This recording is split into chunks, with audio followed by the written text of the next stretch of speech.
آپ کے علم کے مطابق امام مہدی کا ظہور کب ہے؟ امام مہدی کے ظہور کی جو علائم بیان ہوئے ہیں، جو نشانیاں بیان ہوئی ہیں، وہ مجھے تو لگتا ہے 90% پوری ہو گئی ہیں۔ جو روایات میں احادیث میں آئی ہیں، کچھ قرآن کی تفاسیر میں آئی ہیں، یعنی آیات سے جو اشارہ ملتا ہے پھر تفسیر میں وہ بیان ہوتا ہے۔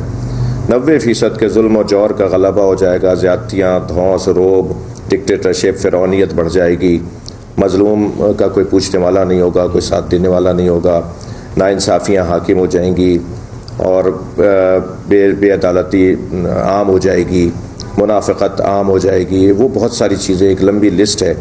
تو زیادہ تر تو نشانیاں پوری ہو گئی ہیں، اور امام مہدی کے ظہور میں اپنے سنی بھائیوں کے لیے عرض کروں گا، میں اپنے عزیزوں کے لیے، کہ امام مہدی کا تصور عالم اسلام کا تصور ہے۔ معمولی سا گفتگو ہے کہ ولادت ہو چکی ہے یا ولادت نہیں ہوگی، مگر یہ کوئی نئی مسلمان ہے کہ جو یہ کہے کہ وہ ان کا کوئی تصور نہیں ہے۔ ایک امام مہدی ہیں جو آخری وقت میں آئیں گے اور دنیا کو عدل و انصاف سے بھریں گے اور ظلم کا خاتمہ کریں گے۔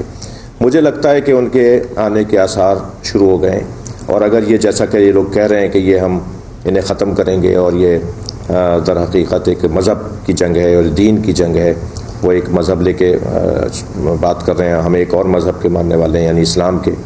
تو اب جب دو بڑی طاقتیں مذہب کی بنیاد پر، یعنی اسلام دشمن طاقت اسلام کو ختم کرنے کی بات کرے گی، اور اللہ کی مخلوق کو اس ناانصافی کے ساتھ، ایک مرتبہ ہوتا ہے کہ قتل کسی کا کیا جا رہا ہو، اس کا حق بنتا ہے کہ اسے قتل کیا جاتا، یعنی ماورائے عدالت کا لفظ بھی چھوٹا پڑ رہا ہے یہاں پر کہ کون سا لفظ لایا جائے۔ زیادتیاں ہیں، ظلم ہے، دھونس ہے، کہہ رہا ہے مجھے کوئی نہیں روک سکتا۔ آپ ذرا گفتگو تو ٹرمپ کی ابھی گزشتہ 15 دن سے سنیں، ایسا لگتا ہے جیسے اس وقت کا فرعون اگر دیکھنا ہو، وہ فرعونیت والی گفتگو ہے۔ مجھے کون روک سکتا ہے، میں جاؤں گا چاہوں گا۔ کسی کو اٹھوا کے وزیر اعظم کو لے کے آ جاتے ہیں، کسی کو مروا دیتے ہیں، اور پھر کہتا ہے میری مرضی ہے، میری میں مالک ہوں۔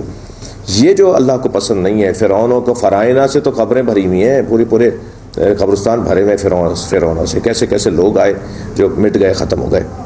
مجھے لگتا ہے کہ امام کا ظہور قریب ہے۔ علامہ شہنشاہ حسین نقوی صاحب، آپ کا بہت بہت شکریہ۔ آپ نے